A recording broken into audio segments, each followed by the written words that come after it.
Hi there, the next one I'm not going to demonstrate because it'll be difficult for you to hear me speak if I'm lying on my stomach, but we're going to do a back breath. So I would invite you to lie on your stomach. You can lie flat, but it can be helpful to lie over something.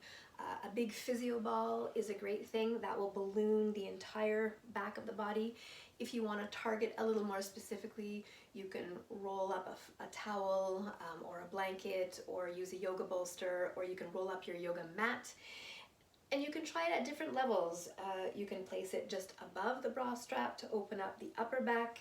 You can place it beneath the bra strap to open more around the solar plexus area of the lower back, or you can place a cushion under the abdomen to put your focus a little bit more on the lower back. So I'll just give you a moment to set up, lying on your stomach, either completely flat, which is fine, or if you want to target one area of the spine a little more specifically, put some sort of cushioning under the front of your body to round the part of the back body that you're trying to target.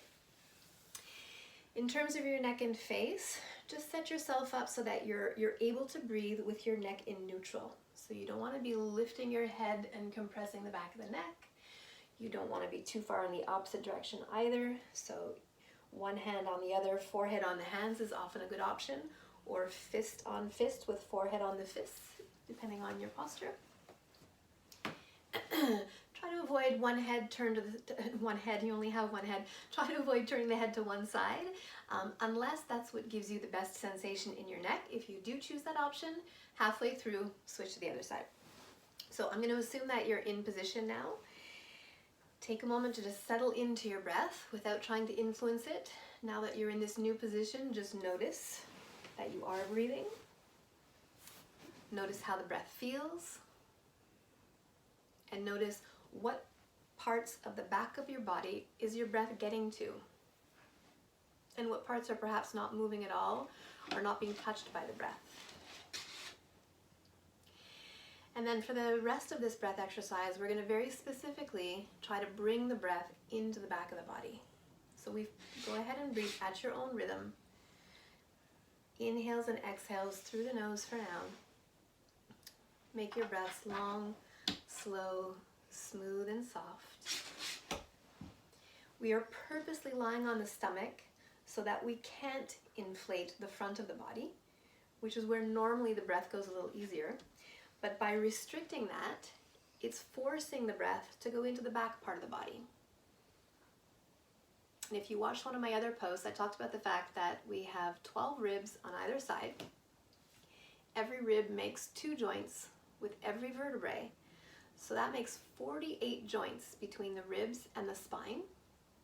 Our lungs are inside of that basket of bone. So the more we can mobilize both the spine and the rib cage, the more breath we can get into our lungs. And the more breath we get into our lungs, the more oxygen gets delivered to the rest of the body. So as you're lying on your stomach here, keep sending those breaths into the back of the body. And if you've chosen to balloon the top, the middle, or the lower back, and at some point you want to switch your cushioning to another level, go ahead and do that at your own rhythm.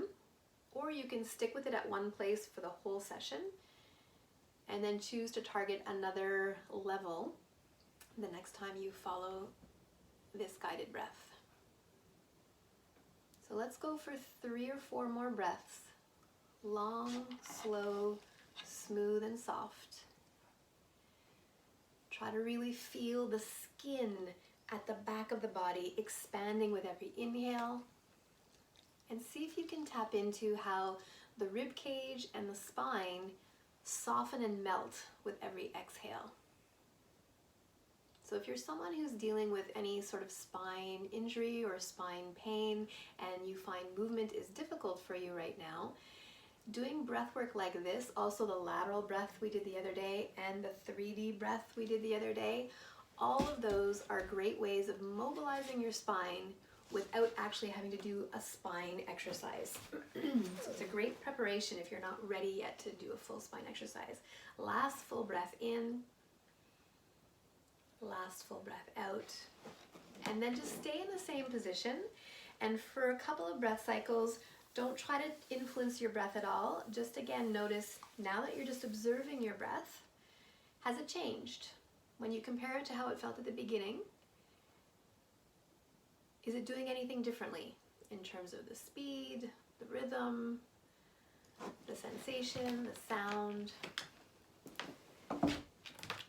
Notice if there's any change, and if there is a change, just note it.